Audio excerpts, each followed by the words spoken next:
Le 5e épisode de la saison 3 d'Euphoria est enfin sorti, rempli de suspense. Nate remboursera-t-il sa dette avant que Nassim ne perde patience? Et dans le cas de Rue, aura-t-elle la force de jouer sur les deux tableaux en même temps sans se faire découvrir? De plus, Maddie a compris que l'argent compte plus que l'amitié et elle est désormais femme d'affaires. Le seul problème, c'est que ses affaires lui ont valu un associé qui ne plaisante pas et qui peut être très dangereux. Mais avant d'entrer dans le vif du sujet, permets-moi de te voler quelques secondes pour remercier les membres de la communauté Elite N-Minutos pour leur soutien et t'inviter à faire partie de la famille. Il te suffit de cliquer sur le bouton rejoindre juste en dessous et tu débloqueras du contenu exclusif qui est renouvelé chaque semaine. Maintenant, commençons. L'épisode débute avec Cassie qui se remémore le moment où Nate a eu une pédicure il y a quelques semaines. Après ce souvenir, la scène change et révèle une nouvelle facette de la jeune fille, à l'esthétique impeccable, proche d'une Barbie. Elle en tire parti. Sa nouvelle image promeut sa petite entreprise en expansion. Son entreprise était en plein essor après avoir assisté à la fête avec Brandon. Un événement qui a fait exploser son nombre d'abonnés jusqu'à atteindre les 17 000. Grâce à cela, Cassie avait enfin l'impression d'être sur la bonne voie pour devenir virale et transformer sa vie de façon permanente. Cependant, pour Maddie, ce succès initial n'était pas suffisant. L'horaire de travail commençait ponctuellement à 8h du matin et s'étendait sur 12 heures consécutives.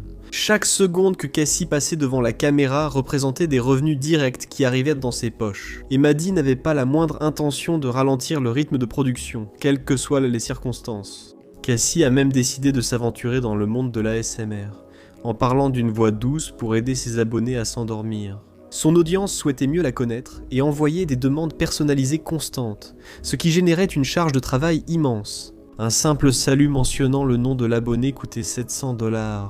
Cassie est devenue une machine à générer des profits, et Maddie était déterminée à maximiser son propre bénéfice.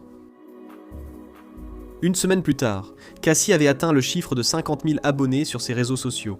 C'est à ce moment-là que Maddie a décidé d'appliquer une stratégie différente, en faisant intervenir Cassie dans divers podcasts pour défendre la valeur des hommes et adopter une position ferme contre la haine. Dans son nouveau discours, il affirme qu'un homme travaillant 16 heures par jour tout en restant présent pour sa famille est un héros qui ne devrait pas être jugé pour ses opinions.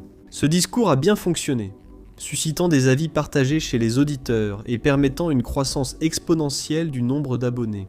Cependant, malgré son succès médiatique fulgurant, Cassie continuait à ressentir profondément le manque de Nate. Le lendemain matin, Maddie découvrit avec étonnement que Cassie lui avait transféré 35 000 $, ce qui représentait presque la totalité des gains générés jusqu'à présent. Heureusement pour Maddie, elle prélève sa commission dès que l'argent arrive sur le compte. Elle ne se soucie donc pas de comment Cassie utilise sa part. Néanmoins, elle lui a sérieusement conseillé de demander le divorce au plus vite. D'après les statistiques du dernier trimestre, Cassie est sur le point de devenir une femme extrêmement riche, et, légalement, Nate aurait le droit de réclamer la moitié de toute sa fortune accumulée. La boîte de réception de Cassie débordait. Elle était devenue une sensation médiatique dont l'importance grandissait chaque jour. Le succès fut tel que son appartement devint trop petit, et elle n'avait plus assez de temps pour répondre à l'immense quantité de demandes qu'elle recevait. Cassie a commencé à se sentir comme une géante dans sa propre ville, une figure venue pour tout conquérir et atteindre la célébrité et la fortune que tant de magazines lui avaient promises pendant son adolescence. Ses abonnés étaient variés, allant des travailleurs locaux aux puissants magnates dans les grands bureaux de la métropole. Finalement, ce qu'elle avait tant attendu devint réalité. Le monde était à ses pieds, et elle se sentait libre d'explorer le plein potentiel de son entreprise. D'un autre côté, Alamo est furieux. Son bras droit a démissionné après avoir été blessé lors de l'incident au club. 15 ans de loyauté ont disparu, la peur que cela se reproduise ayant surpassé son engagement. À cause de cela, Alamo a perdu toute confiance en lui, estimant qu'il n'aurait jamais dû céder à la pression. Maintenant, Laurie a l'avantage, et ils doivent récupérer ce qui leur appartient avant qu'il ne soit trop tard. Pour Bishop, la peur n'a pas sa place dans cet environnement, et ils doivent élaborer une stratégie solide pour riposter. Bishop demande d'abord à Rue de dessiner une carte précise de la ferme de Laurie. Ils savent qu'ils doivent bien connaître le terrain pour réussir leur offensive. Pendant ce temps, Alamo est de très mauvaise humeur. Il n'a aucune patience, et le moindre détail insignifiant le met en colère, comme le fait qu'on lui ait acheté un pantalon de la mauvaise taille. À cause de cela, Alamo perd son sang-froid et réprimande physiquement le jeune responsable des vêtements. Il le pousse contre le comptoir et lui fout la peur de sa vie. La peur du garçon est telle qu'il salit accidentellement le tapis. Pendant ce temps, Cassie rencontre Brandon, qui a joué un rôle clé dans sa célébrité. Au cours de la conversation, il lui révèle une vérité dérangeante. Maddie n'est pas vraiment une agente de star, elle travaille uniquement comme assistante. Cela implique que Maddie lui a menti délibérément afin d'assurer un pourcentage bien plus élevé de ses gains actuels.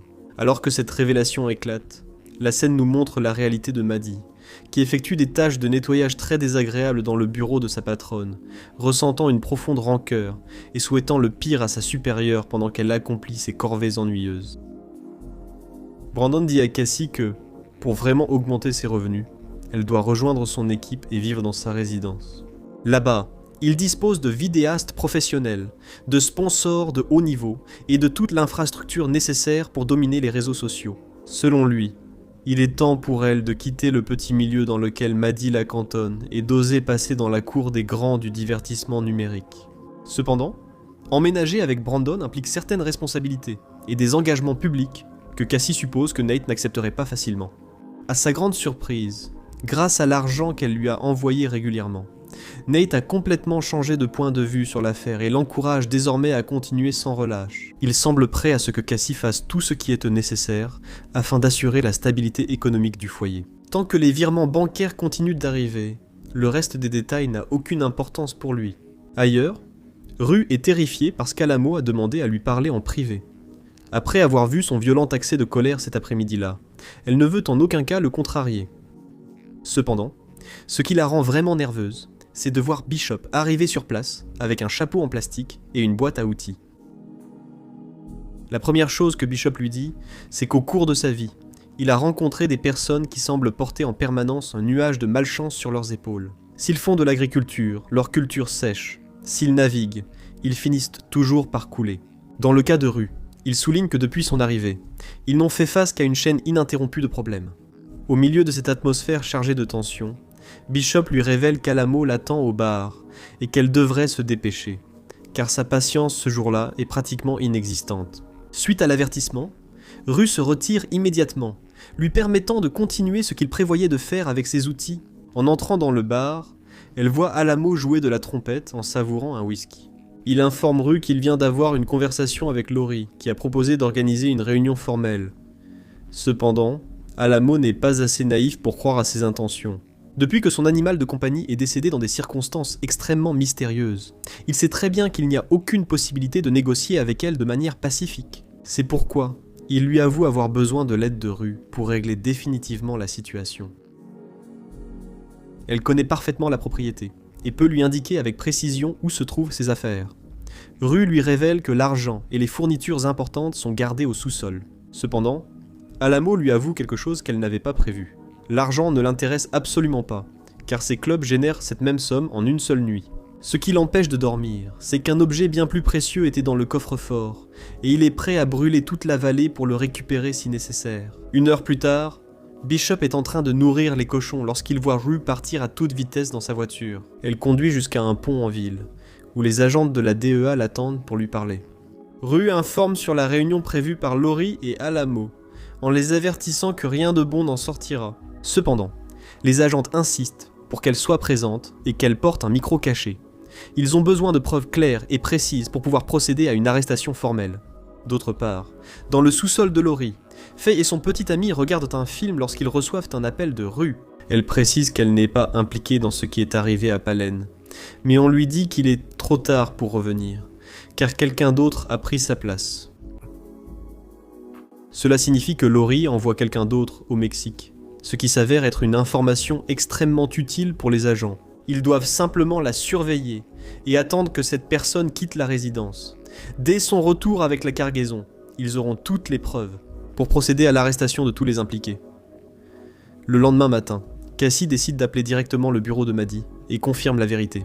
Elle n'est qu'une assistante. Forte de cette certitude, elle signe le contrat pour participer à l'émission de télé-réalité de Brandon.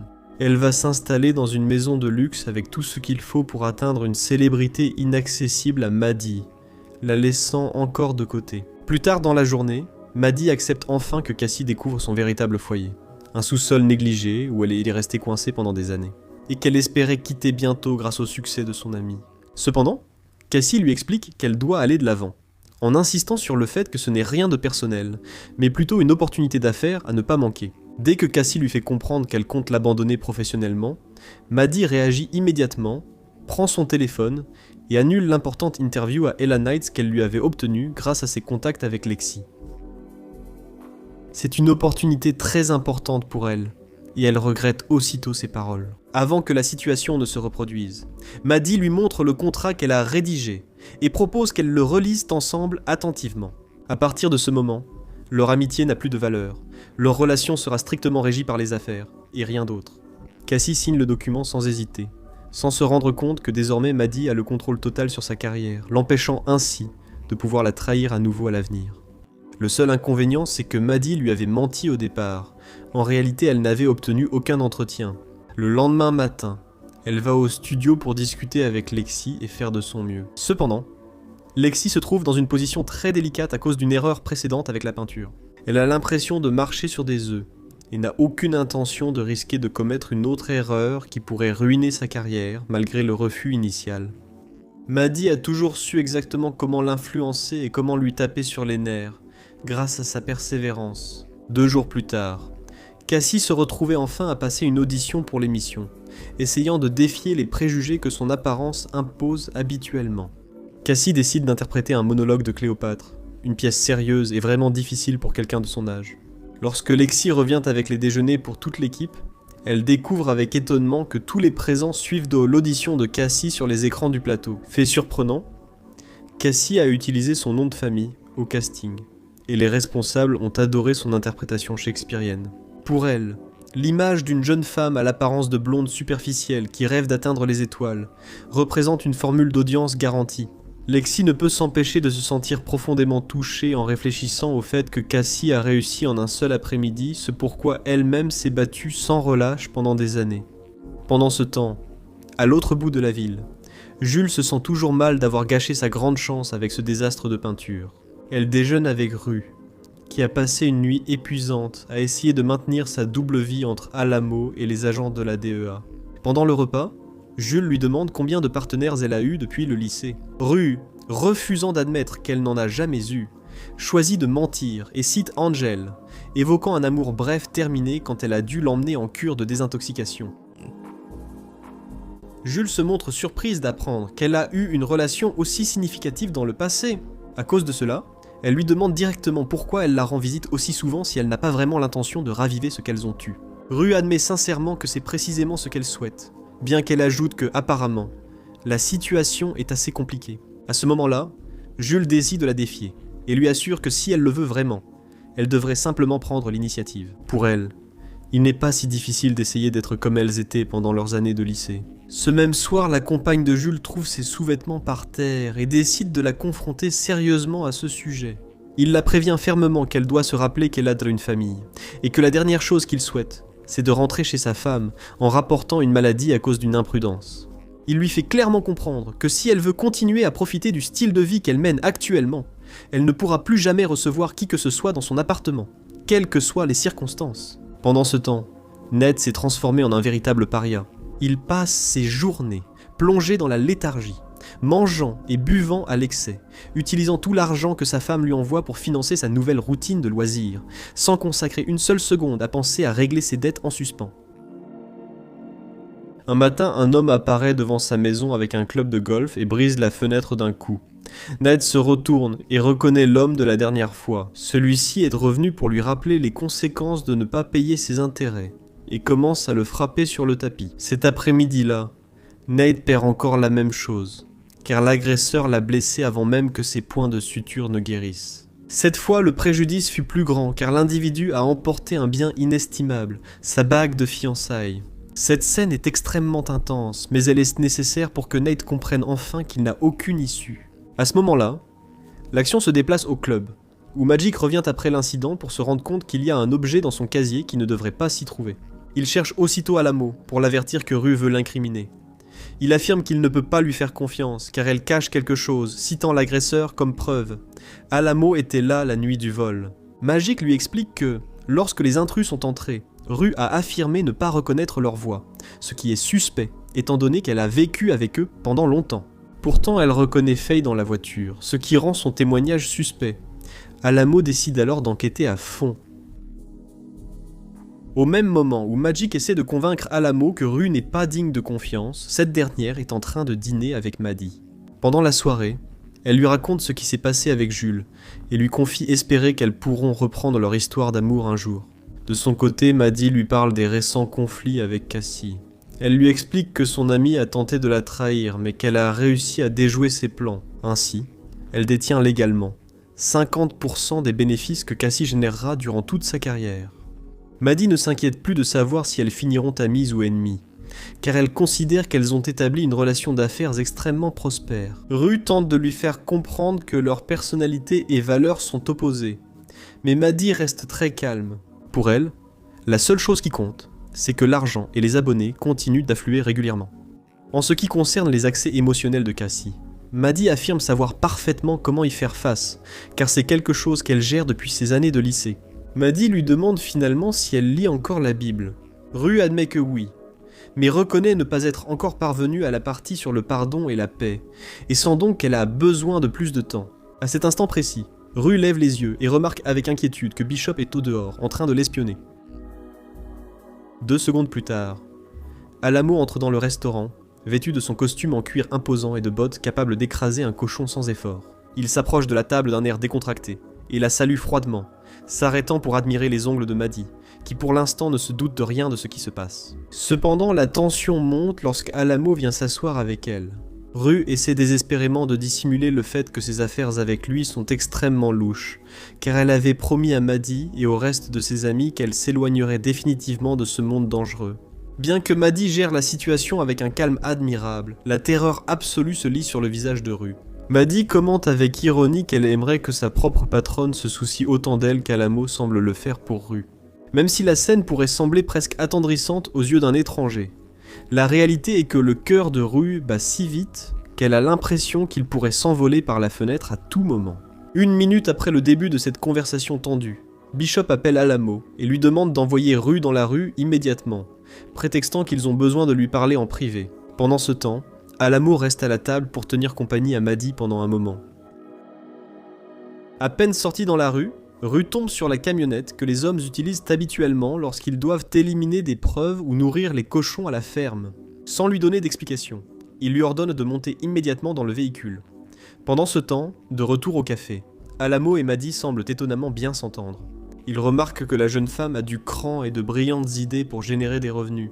Il s'avère qu'Alamo connaît beaucoup de femmes attirantes qui pourraient parfaitement s'intégrer et l'aider à développer son modèle économique actuel. D'un autre côté, Rue se trouve sur la banquette arrière du pick-up, plongé dans un silence de mort. La tension monte lorsque Bishop lui demande de lui remettre son téléphone portable. L'ambiance est si tendue qu'elle est convaincue qu'ils ont découvert quelque chose qui aurait dû rester caché. Au restaurant, Maddie assure à Alamo qu'elle prévoit un bénéfice d'1 million de dollars en seulement 6 mois. Il lui demande alors de montrer la star capable de générer autant d'argent. En regardant les photos de Cassie, Alamo admet froidement qu'il peut trouver au moins 3 jeunes femmes plus belles qu'elle pour le projet. Et sans perdre de temps, ils commencent tous les deux à négocier et à fixer leur part des bénéfices. Maddie n'est pas effrayée un seul instant par la présence imposante d'Alamo. Au contraire, elle offre de le conduire elle-même pour qu'il lui présente ses femmes et qu'ils lancent l'affaire ensemble. Pendant ce temps, Lexi décide de rendre visite à sa sœur pour la confronter. Elle souhaite connaître la raison pour laquelle elle a utilisé son nom de jeune fille pour obtenir un avantage lors de l'audition, ainsi que sa motivation à choisir un personnage comme Cléopâtre pour une audition de ce niveau. Cependant, Cassie se montre extrêmement fière de sa réussite. En fait, elle a déjà reçu une réponse positive de l'équipe de production. Elle est très excitée à l'idée qu'elles seront bientôt collègues dans le même environnement de travail. Une idée qui donne la nausée à Lexi. Elle ne peut rien imaginer de pire que le fait que sa propre sœur, avec qui elle a toujours eu une relation conflictuelle, envahissent son espace de travail et reçoivent tous les éloges. Malgré sa rancœur, Lexi doit obéir aux ordres de ses supérieurs et informe officiellement Cassie que le rôle est à elle. Même si elle la considère comme la personne la plus narcissique et égoïste qu'elle ait jamais connue, elle reconnaît qu'elle a finalement réussi. Les minutes suivantes sont remplies d'une euphorie démesurée de la part de Cassie, qui n'arrive pas à croire que ses rêves sont enfin en train de se réaliser. D'un autre côté, Bishop emmène Rue jusqu'à un terrain vague, où une pelle plantée au milieu de nulle part les attend. Sans dire un mot, On lui ordonne de commencer à creuser immédiatement. On ne lui explique rien, et il surveille tous ses faits et gestes pendant qu'elle travaille. Pendant ce temps, Alamo retrouve Maddie, alors qu'ils vont en voiture au club. Il est prêt à lui présenter ses installations et son personnel, pour l'aider à recruter les talents utiles au développement de son mouvement. Alamo, homme d'affaires, sur les réseaux sociaux. Arrivé sur place, Alamo fait aligner toutes les jeunes filles pour les présenter à Maddie, chargée de les guider vers la célébrité numérique. Toutes les filles devant elle affichent une attitude audacieuse et sont déterminées à gagner beaucoup d'argent sans détour ni hésitation. Après un examen minutieux, Maddie choisit Magic et Kiri, les considérant comme l'élite du lieu. Selon elle, toutes deux ont le potentiel, la personnalité et la beauté pour obtenir d'excellents résultats sur les plateformes numériques. De retour avec Rue, elle se retrouve finalement enterrée jusqu'au cou. À ce moment de tension, Bishop lui prend la pelle et il jette du sable sur son visage jusqu'à le recouvrir. Le lendemain matin, Alamo se lève très tôt et selle son cheval pour faire une promenade sur ses terres. Pendant qu'il chevauche, il parle à l'animal de l'importance de la confiance et réfléchit amèrement au fait que certaines personnes ne méritent absolument rien après l'avoir trahi. Au même moment qu'il développe ce sombre monologue, la scène nous montre Rue, qui se retrouve piégée avec la terre lui arrivant jusqu'au cou. Les hommes ont exagéré leur avertissement et, terrifiée, elle murmure qu'elle ne comprend pas ce qu'elle a fait pour mériter une telle punition. Au loin, Rue parvient à distinguer Alamo s'approchant à grande vitesse, monté sur son cheval et brandissant un maillet de polo dans ses mains. Il avance avec détermination tout en agitant le maillet avec une force menaçante. Cependant, juste au moment où il est sur le point de l'atteindre, l'écran devient noir et les crédits de fin de l'épisode apparaissent soudainement, laissant le dénouement plongé dans un mystère total. On se demande si c'est vraiment la fin pour Rue. Assure-toi de nous suivre et d'activer les notifications pour le découvrir dans 7 jours. À la prochaine!